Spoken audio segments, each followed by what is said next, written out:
Hi, I'm Mark Rudin. Welcome to Nomad Boatbuilding. Today I'm building Gannet. I'm going to show you how I like to fare the backbone. Alright, I've got my stem, my keelson, and my transom installed, and those three components, when you put them all together, we call that the backbone. We're almost ready to start planking, so there's a few jobs I need to do. I need to trim the keelson off to jive with the stem. I need to bevel the keelson in order to accept the planking. Do a little bit of beveling on the transom to accept planking as well, and we need to finish beveling off the stem to accept the planking. It's a bit of a delicate process of fairing in the backbone, and that's just because we want to make sure we get it right. In doing this, you can always leave a little bit of meat on the bones until you start planking, and then you can dial in the finished fit once the actual plank is coming onto the boat. There's nothing wrong with doing that. But at this stage, what I like to do is just sort of make sure that I got the major bevel correct, and I'll leave a hair behind, say a 1/16 or something like that, so that once I'm fitting those planks, I can get them just so. Because the way a batten wrapped around the mold gives you information, it's not exactly the same as how a plank reacts. Especially up here where the garboard is, we need to use a batten that's very closely matching the actual plank. So instead of using, say, a 1/2 inch square or long skinny thing, we want to use, say, a piece of plywood or piece of solid stock that's closer to the actual garboard proportions.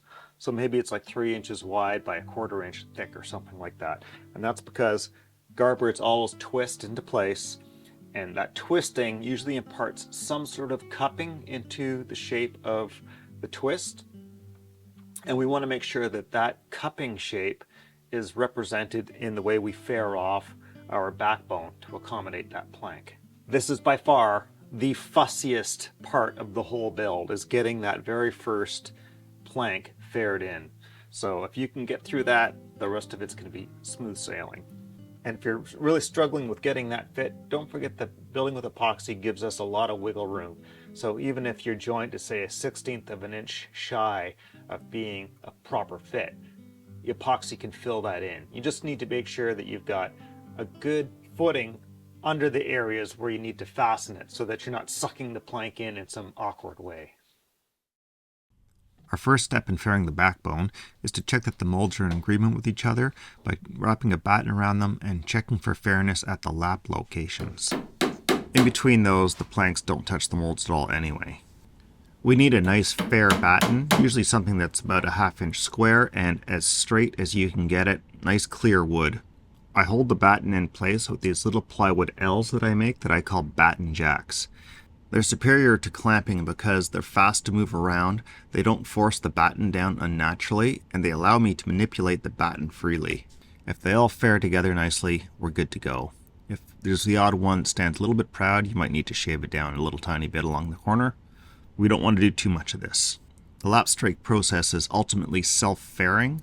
That is, the planks themselves will describe a fair curve around the molds, as long as you don't force them down into position. It's not uncommon for the odd mold to not be exactly right, to have the plank ride a little bit high off of it. It's not the end of the world, so we really don't worry too much about that. This is a fairly typical stem and keelson assembly in glued lap strike construction, and that is that the keelson is simply glued onto the heel of the stem. This makes for a fairly simple arrangement in which we don't have to worry about the length of the keelson exactly. We can just lay it right on top, glue it into place, and just make sure that the stem is married to it in a reasonable way. Now, one thing to consider is how you fasten these together beyond the epoxy. Now, while the epoxy is probably plenty strong enough to hold these together for the life of the boat, I really like adding some extra mechanical fasteners. You never know if there's going to be a mechanical bond failure between the two components. The epoxy might work just fine, but if the surface of the wood that you've glued to doesn't stay together, you could have them break apart. So I like to have a couple of screws holding these together regardless. Now that said, I will often just glue these together, do my shaping, and then add my mechanical fasteners later on. That pencil line you see drawn on the keelson was just very roughly drawn on there and isn't really something that I'm working to. What I am working to is the actual cutwater, or what Ian Outwood refers to as the stem in this particular set of plans. I want to make sure these two mate together properly. So we get close, and then we start offering up the cutwater, and then we start dialing it in until it fits properly. Of course, this is epoxy construction, so I've got some wiggle room. I just want to make sure I don't leave too much material behind.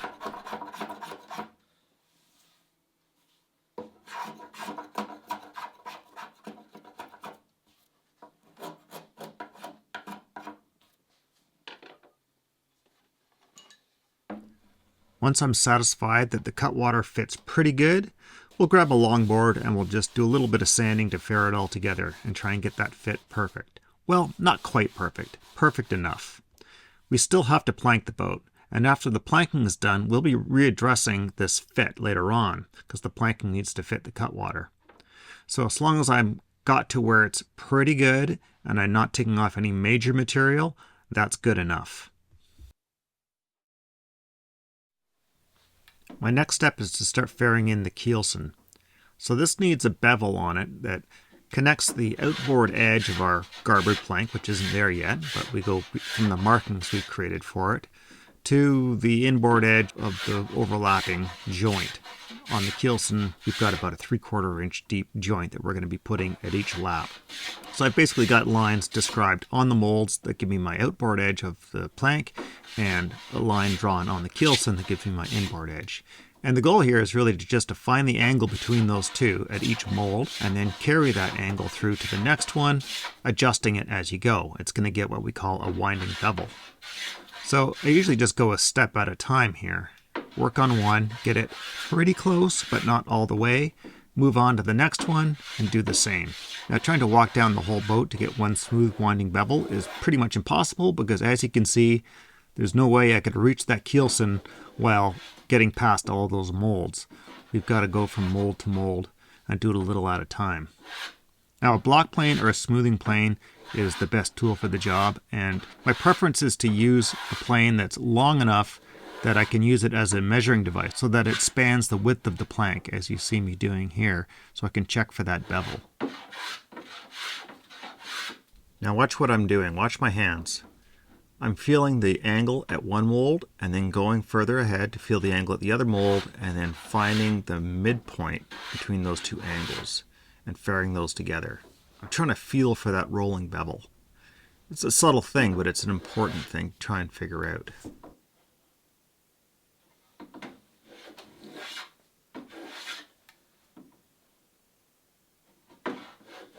It's common practice to take a handsaw and saw through the keelson a little bit until you touch the face of that mold.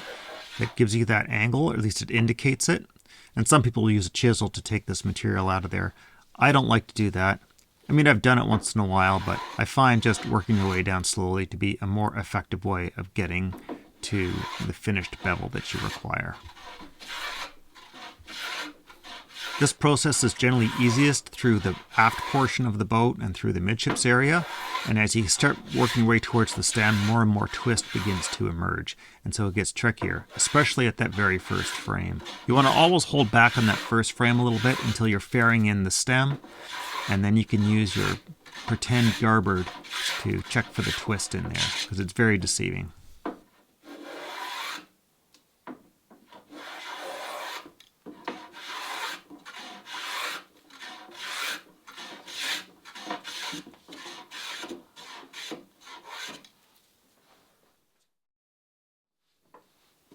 As you get to the intersection between the stem and the keelson, what we call the forefoot, you'll probably have to switch to a spoke shave.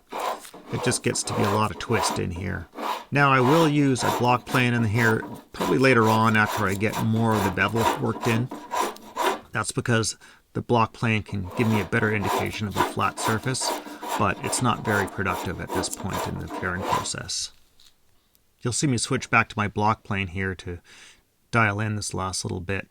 Now, this won't be the last time I address this again. We're just trying to work our way closer and closer to a finished fit, but it takes a while, and we need to do some more fitting with a pretend garboard plank first. You'll see there's some lines drawn on the side of the keelson. That's a guess of where that bevel's going to go to. That's just done by marking a projection off of the molds, and then using a pencil run freehand along the edge of the keelson, trying to judge the change in depth from one point to the next. It's just a rough visual indication of where I'm going. It's not a line that I'm trying to work to specifically. Now, in order to project our plank lap onto our keelson, it's actually pretty easy. We use a little tool called a jump stick. So it's just something we make in the shop, a stick with a notch cut into it, and this notch at its mouth is the same width as our plank lap, or at least the lap that we want on the keelson itself. And we can use this on the keelson or from plank to plank. It doesn't really matter which. Now the idea is that we align the bottom edge of the jump stick with the marking that indicates where the outer edge of our plank will be. And then the notch will ride over top of the corner that we need to eliminate in order to get our plank fit. So in this case, it would rest over top of the keelson, and by projecting the bottom edge onto the edge of the keelson, we can give ourselves a visual reference. We can draw a line on there that shows us where we need to bevel to. So you can do this on both the keelson or on the planks. Now these lines aren't super useful because there's a lot of wiggle room there, a lot of margin for error, but they're a good indication of where we generally need to go, and so that can be useful when you're doing at least your gross beveling. Now this is a quick mock-up of a mold and a keelson, so just pretend that the piece on top is the keelson, and this mark on the other piece is our plank edge.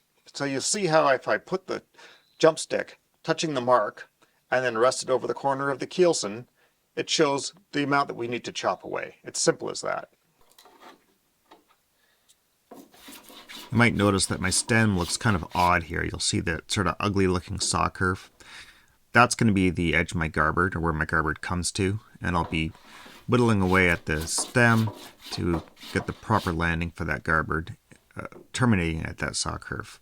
I'm using a slightly different method for beveling off the stem than I normally do, and I'll address that a little bit later on in the video. The construction of the stem itself is also different. I took the lead that Ian Outred presented in the set of plans for this boat that doesn't use a traditionally laminated stem construction. It's kind of a simplified method that he often shows in a lot of his plans.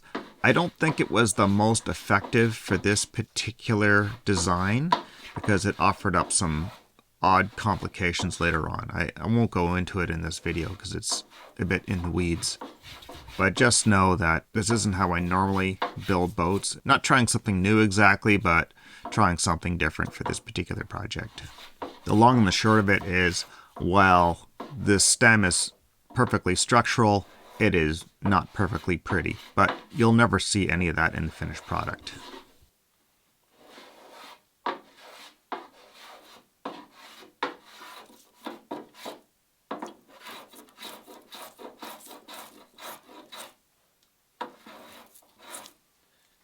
Now for fitting the garboard, you want to use something that's kind of in the same category of stiffness as your finished plank. Now I'm going to be using 3/8 planking, which is a bit stiffer than this, but this is some 1/4 inch planking. And I've made some little buttons here, and that's just to help hold the edge of the plank down while I'm playing around with the fitting. That's because just trying to clamp these here could be awkward. Now the trick here is to figure out exactly where you need to remove material so that you're not fighting this down into position. Now there's a fair bit of twist here, and it's entirely possible the way I've chosen to do it is not the right way. I've sort of worked down the face of the stem so that this leading edge is actually quite narrow in here. I'm a little worried that I've screwed that up and that I should have left it fuller and forced more twist into it, but that usually imparts quite a bit of flare in here, so it's hard to know if I made the right choice or not. I do know that with this, the way it is right now, is this bends into place quite nicely. It gets me a pretty good fit, so I'm confident about the way it fits. I'm just a little worried about the face of the stem and how that all works out in the end. Okay, now I need to confess that I have screwed up this part of the build multiple times. It is tricky. It is hard to figure out exactly what these garboard planks want to do. And it is not ridiculous to hold back a little bit until the actual garboard is going on and then finish off your beveling to fit that garboard. In fact, I recommend you do that. But the garboard's tricky because the more ill it fits, the harder it is to figure out what you need to do to make it fit well. It's a chicken and egg, and there's no good answer for this other than Get it as close as you can, leaving just a tiny bit of wiggle room. And then when you get the garboard on, try and get it to fit really nicely. And fingers crossed, you've done the job well. If you didn't, don't freak out. You can always fix things one way or another. And case in point, after very patiently ferrying out this forefoot until the garboards fit just perfectly, I decided I didn't like the way they fit perfectly and chose to shim this out and start all over again. Now moving down past the forefoot, we're going to continue beveling off the stem. And you'll notice I've switched to a different project in this footage, and that's because it better illustrates the most common method of beveling off stems. This series is about universal techniques, and the Gannet doesn't represent that exactly in this particular case. So we'll get back to the Gannet in a moment. So for beveling off the rest of the stem, I switched back to a square batten. And we're going to move that batten around the mold, having it lie nominally along the same path that each plank would take. In this particular case, it's lap strike planking, so we want it to follow the path of the laps. And as we do so, we're going to offer it up to the face of the stem to compare the bevels, and we're going to keep shaving it down until we get an agreement between the batten, the stem, and the rest of the molds. Being very careful not to go past the layout lines on the face of the stem. This is the best and most common method for ferrying off the stem, especially in cases where we haven't laid out plank lines yet, or we still have to determine the plank widths and what path they're going to take. And this is the method I've used on just about every boat building project I've ever done. The Gannet project, however, is a little different. Now you'll notice I've got my batten jacks arranged so that they capture the batten. They're following one of the lap lines. And at the very first mold, I've got a stick clamped on there that pushes the batten down to the appropriate lap line. Now because it's such a beamy boat, it's more important that I make sure that batten follows the right path, or else it's going to give me inaccurate information. Without that stick in place, the batten would want to wrap up higher. So pushing that batten down to the appropriate lap line is fairly important, and clamping that stick onto the first mold is the most efficient way of being able to control the batten while also getting it out of my way so I can do the carving. So it's little tricks like this you develop with experience. And those batten jacks are by far the simplest, most effective trick I've come up with for ferrying off backbones and molds. Why don't we just watch me work for a few moments, and then I'll be back to explain what I'm doing. And in the meantime, I just want to thank all my followers on Patreon who make these videos possible. And I just want to give a shout out to a few new members: Tim Erich, Dennis Colchier, Andrew Wild, and Doug. If you can help support me on Patreon, I really appreciate that. You can find links in the corner or down in the description. But all of my viewers here on YouTube are equally important. So thanks to all you folks too.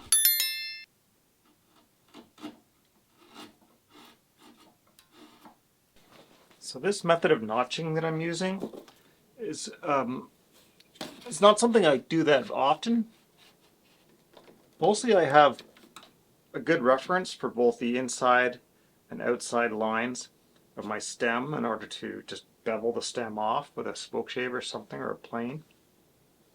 I'm not confident in the lines that I have to work with on this particular build, and so I've decided to go with this notching method. We've got our plank laps marked on the face of the stem, and I'm cutting a notch at each plank lap. Now this will get eventually all beveled off, but this is a way of just sort of establishing what the accurate bevels are at various points along the way. And in fact, I can just start planking, leaving these notches alone, and as I get to each plank, I can bevel this off to match. And because we're doing lap strike planking, well, we get the planks to be flush right at the leading edge. They're all staggered a little bit at the back end. I kind of like this method because it leaves a little meat where the stagger is.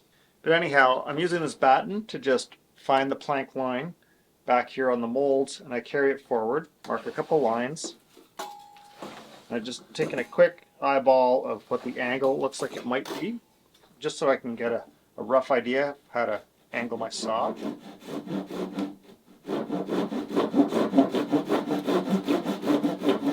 Cut to my line.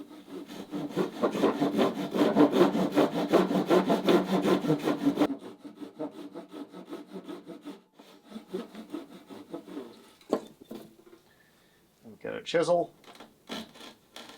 You just take the corners out first. It'll help to prevent ugly breakout. We always want to leave a little bit of meat at the back end. I know where my front has to stop, so I can confidently cut right down to my line at the front. But at the back, I need the batten to tell me if I'm being accurate.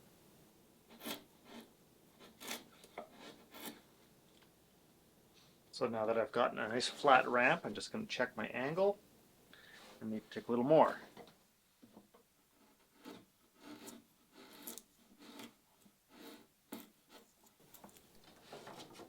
Check again. Getting pretty close.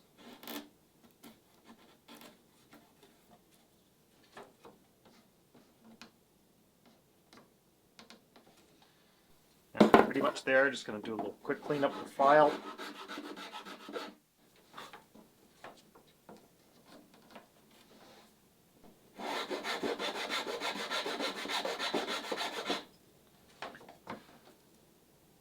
Beautiful. Simple as that. So another nice thing about this is if I screw up one of these and I cut the notch too deep, it's really easy to just glue in a little patch, let the glue set up, and then recarve it. If you've just beveled off the whole side and you found you overshot, that gets really ugly to try and fix. And so I think this is a nice method, especially if you're just getting started and you're nervous about how to bevel off a stem. It looks more complicated than it is, but as you can see, you're only tackling a little bit of the stem at any one moment. The real trick here is just have a good sharp chisel, or you could do the whole thing with a rasp or a file. That's quite possible too. Moving on to the transom, we also have to cut bevels into it to accept the planking. Now this particular transom is notched, or what we call joggled. Now that's partially an aesthetic choice, but it also has a practical application.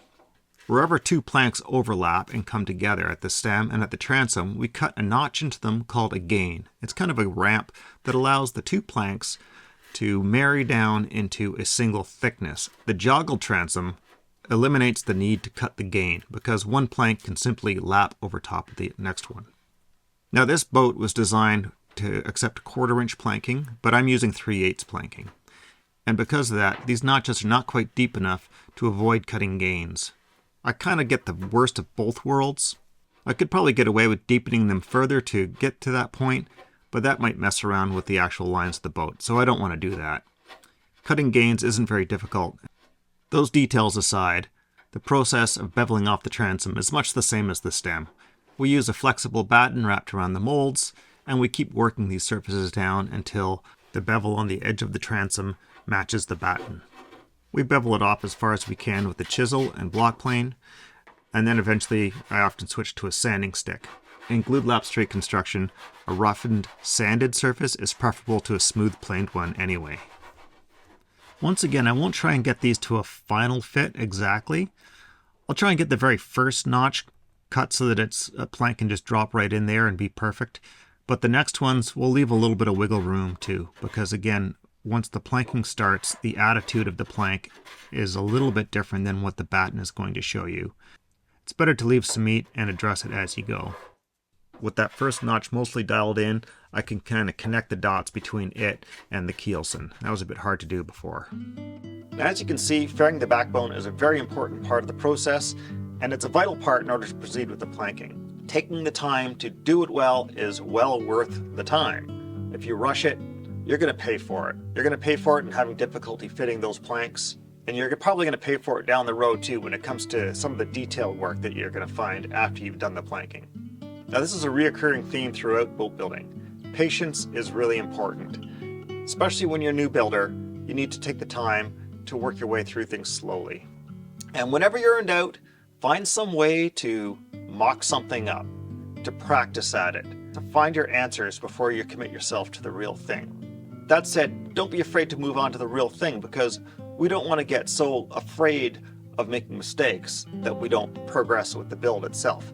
Making mistakes happens. As you can see, there's a mistake I made when I was beveling off my forefoot. I fixed it and I moved on. It's not a big deal. That's part of the process. And no matter how much experience you have, you will find new and innovative ways to make mistakes, I guarantee you. I certainly do all the time. But experience obviously gives you some foresight, and hopefully you can avoid making some pretty obvious mistakes the more foresight you have. Okay, that's it for today, folks. We'll see you later. Keep your stick on the ice.